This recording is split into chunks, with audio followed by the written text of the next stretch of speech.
नमस्कार, वेलकम है आपका इस चैनल में। हम लर्न एस्ट्रोलॉजी की सीरीज़ में हमने लास्ट वीडियोस में काफ़ी चीज़ों को समझा, जैसे कि हाउसेस, प्लैनेट्स, और हमने इंडिविजुअल हाउसेस को भी देखा। लास्ट वीडियो में हमने 6th हाउस को समझा, ठीक है। और आज हमारा बहुत ही इंटरेस्टिंग हाउस है जो कि है 7th हाउस। 7th हाउस बहुत ही इम्पोर्टेंट हाउस है हॉरोस्कोप में, ठीक है। मैंने हाउस के टाइम पे बताया था कि जो 7th हाउस है वो डिनोट करता है आपकी स्पाउस को, आपकी मैरिज की टाइमिंग को। आप अगर बिज़नेस पार्टनरशिप में करना चाहते हैं तो उस चीज़ को, कहीं ना कहीं आपके ओवरसीज़ ट्रैवल को भी। तो आप देखो कि लाइफ के हमारे दो पार्ट होते हैं, एक बिफोर मैरिज, एक आफ्टर मैरिज। लाइफ का काफ़ी हिस्सा या काफ़ी चेंज आती है हमारी शादी के बाद। वो जो चीज़ है वो हम इस हाउस से देख सकते हैं। तो इस हाउस को जानने से पहले मैं उम्मीद करता हूँ अब आपको एक्सॉल्टेशन, डेबिलिटेशन, प्लैनेट्स क्या हैं, प्रॉपर्टीज़ ऑफ प्लैनेट्स और ये सब, क्योंकि अब हम 7th हाउस यानी 50% हमने पार कर लिया है, यहाँ तक आ गए हैं, तो आपको पता होगा।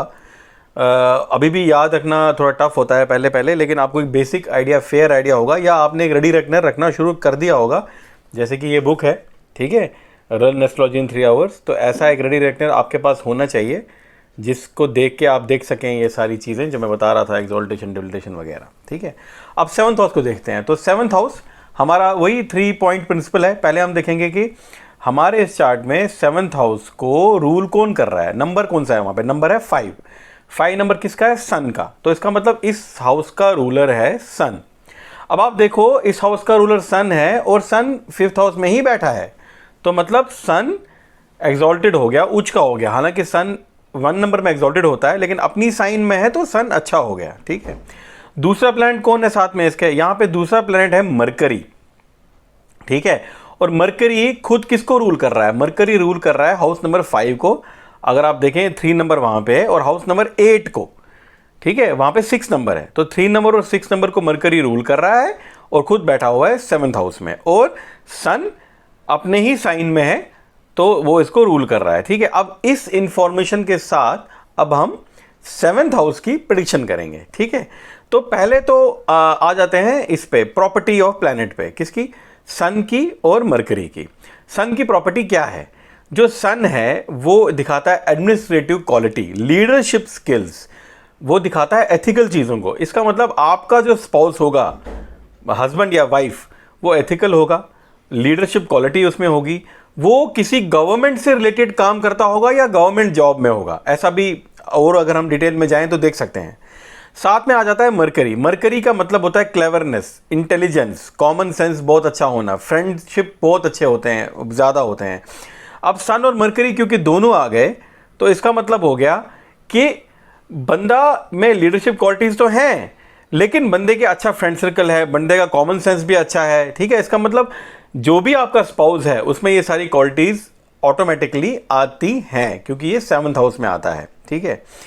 अब यहाँ पे मरकरी मरकरी जो 3 नंबर है, 5th से रिलेशन बन रहा है, 5th हाउस में है, 3rd साइन। तो मैंने 5th हाउस के टाइम पे बताया था कि आपकी लव मैरिज होने का चांस है, क्योंकि 5th और 7th का कॉम्बिनेशन बन गया, ठीक है। तो लव मैरिज होने का चांस है। लेकिन अब देखो यहाँ पे एक ना एंगल आ गया, अब सन भी आ गया ना। उस टाइम हमने सन को एनालिसिस नहीं किया। ये होता है हॉरोस्कोप प्रेडिक्शन में ना, आपको टोटलिटी में देखना पड़ता है। अब यहाँ देखो 7th हाउस में सन भी है, और सन मैंने क्या बोला, एथिकल चीज़ें बताता है। मतलब शादी आप एथिकल पैरामीटर्स पे करोगे, मतलब आप भाग के नहीं करोगे शादी। लव मैरिज करोगे लेकिन भाग के नहीं करोगे। एथिक्स का होना उसमें बहुत इंपॉर्टेंट है आपके लिए, ठीक है। अनएथिकल शादी आप नहीं करोगे, शादी में आप अनएथिकल बर्दाश्त नहीं करोगे, क्योंकि सन है वहाँ पे, और आपके स्पाउस भी वैसा ही होगा। तो यहाँ तक तो सब ठीक है, ठीक है। बिजनेस पार्टनरशिप की बात करें तो सन वहाँ पे है, तो बिजनेस पार्टनरशिप का होना हो सकता है, क्योंकि सन अच्छा है तो आप कर सकते हो। लेकिन अगर आपका रोल लीडिंग में होना चाहिए, आप किसी को फॉलो नहीं कर सकते। अगर आपका रोल लीडिंग में है तो बिजनेस पार्टनरशिप से आप अच्छा कर सकते हो, ठीक है। यहाँ ना इस कॉम्बिनेशन में, इस प्रेडिक्शन में एक ही प्रॉब्लम है, वो है कि मरकरी जो है वो 8th का लॉर्ड है। मरकरी का 6 नंबर का साइन 8th में जा रहा है, जो यहाँ प्रॉब्लम बन गया है। क्यों? क्योंकि 8th हाउस अच्छा नहीं है।